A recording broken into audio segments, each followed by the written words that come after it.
Hello students, आज हम class 12 का 54 वीडियो, इसके अंदर एक बहुत इंपॉर्टेंट एग्जांपल नंबर 11 पढ़ेंगे।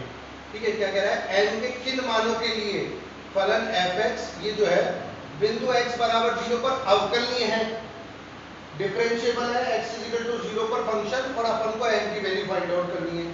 फिर उसके बाद कह रखा तथा f डैश x संतत है, यानी f डैश x कंटीन्यूअस है, fx कंटीन्यूअस नहीं है, f डैश x कंटीन्यूअस है, तब अपन को m की वैल्यू निकालनी है।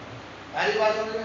अब पहले ध्यान से देखना, अपन सबसे पहले अवकलनीय कर रहे हैं इसको, अवकलनीय मानकर, डिफरेंशिएबल मानकर m की वैल्यू निकालेंगे।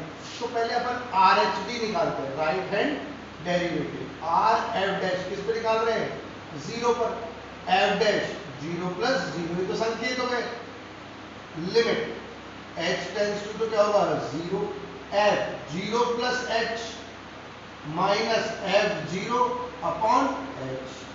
अब f0 प्लस h का मतलब क्या हो गया, h ही तो हो गया fh, फलन का h पर मान कैसे निकालेंगे, ऊपर वाले में रख दो, x की जगह h रख दो, h की घात m साइन 1 बटा h माइनस फलन का 0 पर मान कितना है 0 बटे में h। ध्यान से समझना, लिमिट h टेंड्स टू 0, 0 घटाने से कोई फर्क नहीं पड़ेगा, ये ऐसा कैसा, ये भी m है, h की घात m है, ये h की घात कुछ नहीं है तो क्या होगी 1, भाग में घातें क्या होती है घट जाती है, तो h की घात कितनी हो गई m माइनस 1 हो गई, नहीं हो गई भाई, ये यूं है।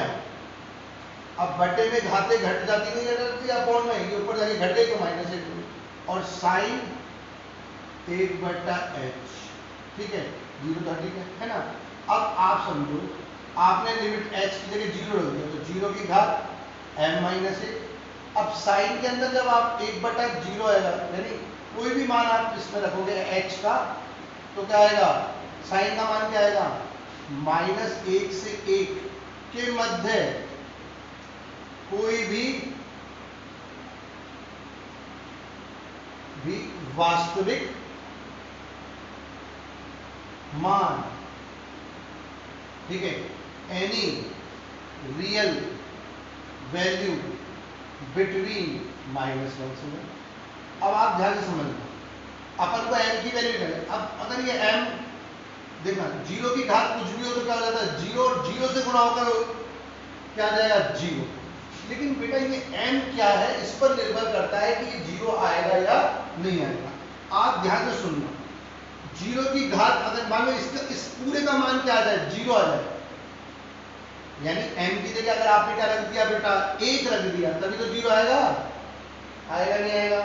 0 आते क्या होगा, 0 की घात 0, ये इनडिटरमिनेट फॉर्म है, अपरिभाषित रूप है, यानी m का मान आप 1 नहीं ले सकते, ले सकते हो क्या, समझ में आ गई, तो m 1 नहीं होगा, हालांकि अपन को ये निकालना है क्या होगा, लेकिन 1 तो नहीं होगा।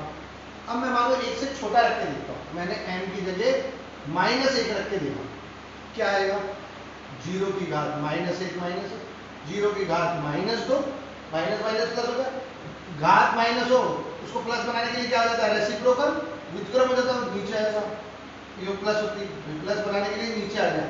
अब 0 की घात 0 0, 1 बटा 0 क्या हो गया अनंत, फिर ये है परिभाषित, इसका मान अनंत आ गया, अनंत को किसी से भी गुणा करोगे तो क्या आएगा अनंत, फिर RHD परिभाषित नहीं होगा, यस और नो। अब यानी कि m का मान -1 भी नहीं हो सकता, ऐसे -2 -3 सब पे ये स्थिति आई अनंत। अच्छा, अब अपन ने 1 रख लिया, 1 से छोटा रख लिया, 1 से बड़ा रख के देखते हैं, 1 से बड़ा रख के मतलब क्या देखा अपन ने, m बराबर 2 रखा, तो m बराबर 2 रखते क्या होगा, देखो 0, 2 माइनस 1 क्या आएगा 1, अब घात धनात्मक है तो ये योग ही रहेगा। अब 0 के ऊपर कुछ भी आ जाए तो मान क्या आता है 0, लेकिन वो क्या आना चाहिए, या तो धनात्मक आना चाहिए, 0 की घात क्या होनी चाहिए बेटा, धनात्मक आनी चाहिए, प्लस में आनी चाहिए, पॉजिटिव आनी चाहिए, तब उसकी वैल्यू क्या होगी, चाहे 1/2 है, लेकिन आना पॉजिटिव चाहिए, तब उसकी वैल्यू 0 की। लेकिन अगर 0 आ गई तो इनडिटरमिनेट अपरिभाषित, 0 से छोटी आ गई तो इनफाइनाइट होगा, तब भी इनडिटरमिनेट अपरिभाषित आएगी, तो m का मान यानी 0 के ऊपर देखो। अब अपन इसका एक कंक्लूजन निकालते हैं, इससे एक निष्कर्ष निकाला, यानी अपन ये लिखेंगे फलन ये तो राइट हैंड डेरिवेटिव निकाला हमने।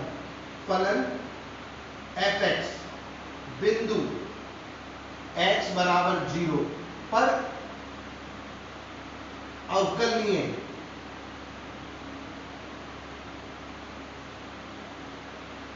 दिया है ना,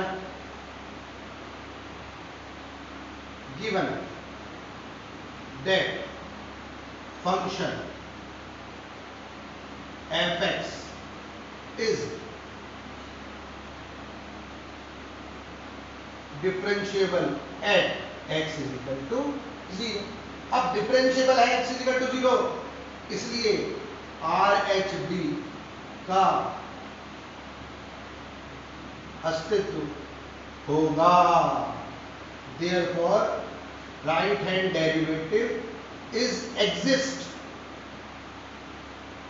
है ना, राइट हैंड डेरिवेटिव क्या होगा, x होगा।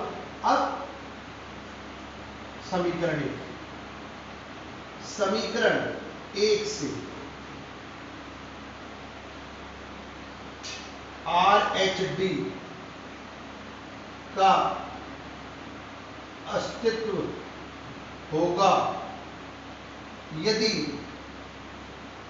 0 की घात, यानी कौन है, m माइनस ए, 0 की घात m माइनस ए क्या होगी, बड़ी होगी किससे, 0 से। 0 से बड़ी, 0 मैंने बताया कभी कब परिभाषित होगा, 0 कब डिफाइंड होगा, जब 0 की घात 0 से बड़ी होगी। घात 0 पर 0 से बड़ी आनी चाहिए, यानी m, ये माइनस का हो जाएगा तो प्लस, यानी m का मान क्या आना चाहिए, 1 से बड़ा। देख लो 1 पर अपरिभाषित आ रहा था, 1 से छोटे पर अपरिभाषित होता है, 1 से बड़ा रखा था तो हमने 2 रखा, चाहे अपन 1.1 ही रखो, लेकिन 1 से बड़ा रखते ही वो क्या आ जाएगा आपका, समझ गए।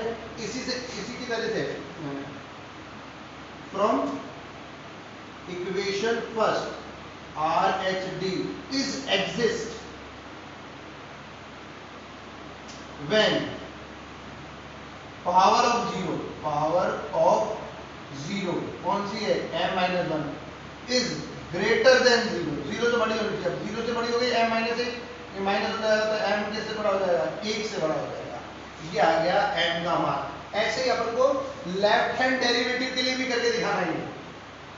ये चीज किसके लिए करके दिखानी है अपन को, लेफ्ट हैंड डेरिवेटिव के लिए भी करके दिखानी है। कर लोगे भाई, कुछ भी नहीं करना, 0 minus h, 0 minus h minus h, अब क्या करोगे तो माइनस h, समझना, 0 माइनस h माइनस h है, देखो मैं करके दिखाऊंगा आपको, क्या कर लोगे, माइनस h की घात m, ठीक है, यहाँ 1 बटा माइनस h, यहाँ माइनस h की घात 1, तो यहाँ हो जाएगा माइनस h की घात m माइनस 1, तो 0 रखोगे तो 0 आ जाएगी, है ना, वही 0 की घात m माइनस, तो माइनस h की जगह 0 करोगे तो माइनस 0 मतलब क्या होता है, 0, सेम बाकी एक ही हो जाएगा बिल्कुल, ठीक है। भाई माइनस आगे आएगा भी तो 0 का आगे आकर तो क्या रहेगा, 0 रहेगा, ठीक है ना। आ रही है बात समझ में, सेम ऐसा करना। ये हो गया इसका पहला भाग, ठीक है। अब दूसरा भाग क्या कह रहा है, ध्यान से देखो,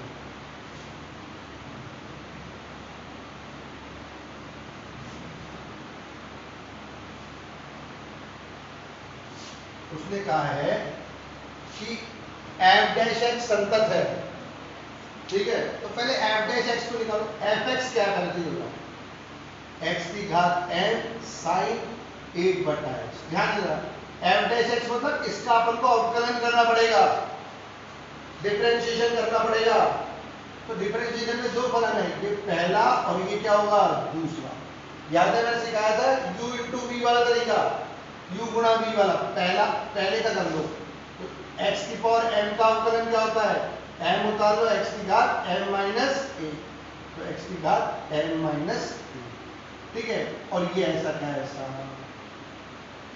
प्लस, अब की बात पहले को छोड़ दो, ठीक है। दूसरे का कितना आएगा बोलो, साइन का क्या होता है, cos 1 बटा x, जो अंदर है, क्या ये x है क्या, नहीं, तो गुणा में 1 बटा x का अवकलन भी करना पड़ेगा।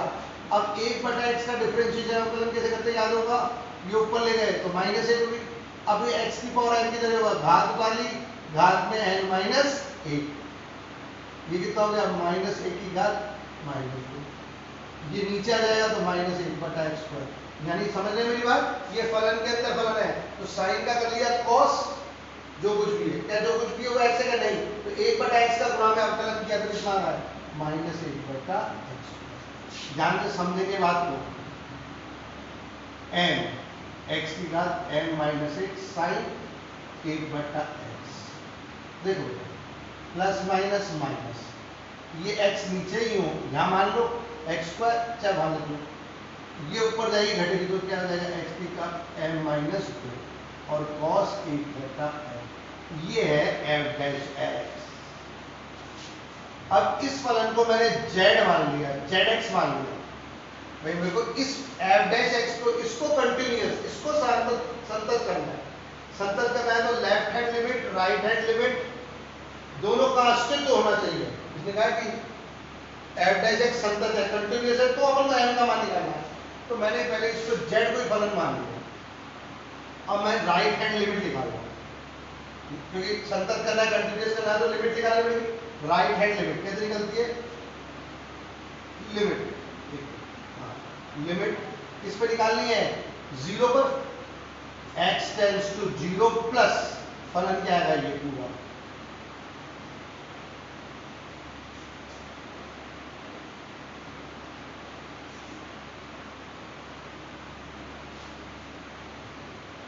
या। अब अगले स्टेप में क्या होता है लिमिट x टेंड्स टू 0 हो जाता है, ठीक है 0 हो गया और x की जगह क्या आएगा 0 प्लस h, 0 प्लस h मतलब क्या हो जाएगा h, h रख दिया m h की घात m माइनस 1 साइन 1 बटा h माइनस h, x की जगह 0 प्लस h आएगा, 0 प्लस h मतलब h रख दिया m माइनस 2 cos 1, ठीक है।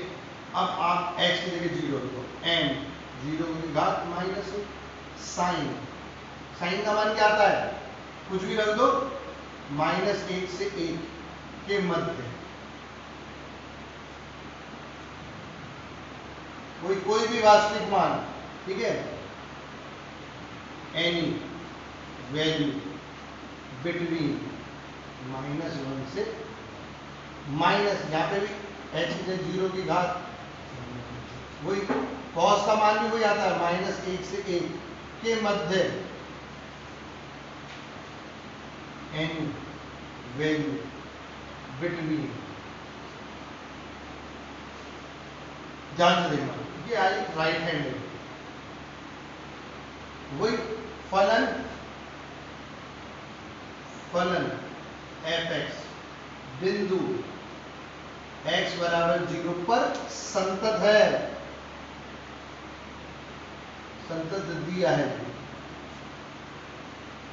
इसलिए राइट हैंड लिमिट का अस्तित्व होगा भाई। Function f(x) is continuous at x is equal to 0, therefore right hand limit exists। Right hand limit देखो कब एग्जिस्ट करेगी बताओ, का अस्तित्व होगा, ये आप यही मानो समीकरण 1 से, समीकरण 1 में राइट हैंड लिमिट का अस्तित्व होगा यदि, देखो ये तो कुछ भी आ जाएगी है ना, 0 से गुणा करोगे तो 0 हो जाएगी, 0 से गुणा करोगे तो 0 हो जाएगा, लेकिन 0 की घात यहाँ पे क्या आ रही है m माइनस 1 का यदि, और इधर कितनी आ रही है m माइनस 2, तो दोनों में से देखो दोनों में m माइनस 1 भी 0 से बड़ा होना चाहिए और m माइनस 2 भी 0 से बड़ा होना चाहिए। देखो ये तो छोटा मान हो गया तो ये हो जाएगा ये वाला मान जो है ना ये छोटा है, माइनस 2 का छोटा है, तो इनमें से इसको ये मान लिया तो ये वैसे ही हो जाएगा। देखो m की वैल्यू जो है m माइनस 2 की वैल्यू 0 से बड़ी होनी चाहिए, यानी m की वैल्यू क्या होगी 2 से बड़ी। अगर आप इससे निकालते तो m का मान क्या आता है 1 से बड़ा आता, 1 से बड़ा आप क्या रखते 1.5 रख देते, तो जब घटाते इसमें से 1.5 में से 2 घटाते माइनस का तो माइनस में आता नहीं आता, इसलिए अपन ने ये करा कि m माइनस 2 का मान 0 से क्या होना चाहिए बड़ा, यानी m का मान क्या होना चाहिए 2 से बड़ा, तब जाकर ये क्या होगा राइट हैंड लिमिट एग्जिस्ट करेगी। राइट हैंड लिमिट एग्जिस्ट करेगी तभी तो फलन क्या होगा संकर कंटिन्यूअस। तो m का मान पूछा था कि क्या आएगा, तो m बराबर क्या, m का मान आ रहा है 2 से बड़ा। अगली बात हमें ये क्वेश्चन याद रखना होगा, बहुत ध्यान से करना होगा। अवकलन करने के बाद उसके उस बिंदु पर मतलब 0 पर राइट हैंड लिमिट निकाले, ऐसी लेफ्ट हैंड लिमिट निकालनी पड़ेगी। सेम उसमें भी ऐसी चीज आएगी, माइनस का फर्क आएगा, 0 में माइनस का फर्क कुछ भी नहीं होता, -0 बोलो चाहे 0 बोलो एक ही बात है। उसमें ये ध्यान रखना है आपको, कभी भी 0 की घात कोई आए तो उसका मान, उस पूरी घात का मान 0 से क्या होना चाहिए बड़ा। अब उससे m का मान निकालने के लिए अपन इधर लिखे तो m का मान 2 से बड़ा होगा तब होगा। ये दोनों तीनों क्वेश्चन बहुत इंपॉर्टेंट है, ध्यान से करें इसको, वीडियो को 1-2 बार देखें तब समझ में आएगा, ठीक है।